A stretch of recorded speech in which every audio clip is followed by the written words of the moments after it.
Période de crise, justement, la baisse du pouvoir d'achat est devenue un vrai sujet pour les spécialistes du marketing. Comment attirer les consommateurs? Comment leur donner finalement l'impression, parfois, de payer moins cher? Le marketing de la crise, question conso, réponse avec Fabien Chano et Daniel Lévy. Ah, c'est de pire en pire. Hein. Quoi donc? Le pouvoir d'achat. Et c'est pas fini.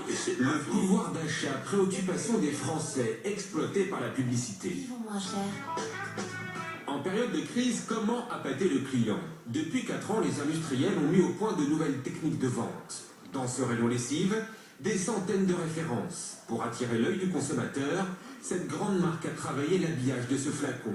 Décryptage d'un expert en marketing. C'est un packaging qui a des formes qui sont relativement staliniennes, hein, donc très peu de formes rondes, pas de poignée de préhension, absence de bec verseur. L'ensemble crée une impression de produit extrêmement dépouillé, qui vient un peu d'Allemagne de l'Est, mais c'est fait exprès, c'est fait pour ça. Est-ce que cette technique fonctionne? Vérification avec des consommatrices. Parmi ces trois-là, lequel vous paraît le moins cher?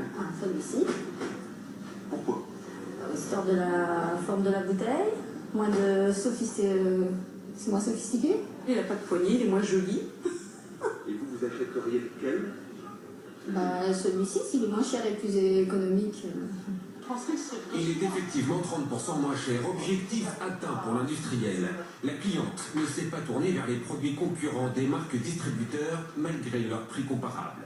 Le consommateur a beau vouloir traquer la bonne affaire, il reste manipulable. Exemple avec les éco-recharges. Ces poches en plastique laissent à penser qu'elles sont bien meilleur marché que l'équivalent en bidon. C'est faux. Je vais avoir un écart qui va être de 3 centimes d'euros seulement.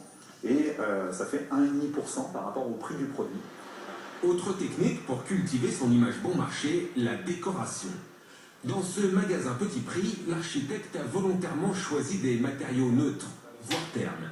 On est sur un sol gris qui a vocation à disparaître et à ne pas prendre trop de présence.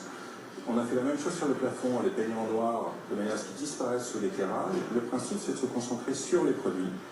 Dans une boutique d'apparence plus chic, le client aurait tendance à penser, les études le montrent, qu'il n'y a pas de bonnes affaires à réaliser. Sur Internet, enfin, la perception du prix passe aussi par l'habillage.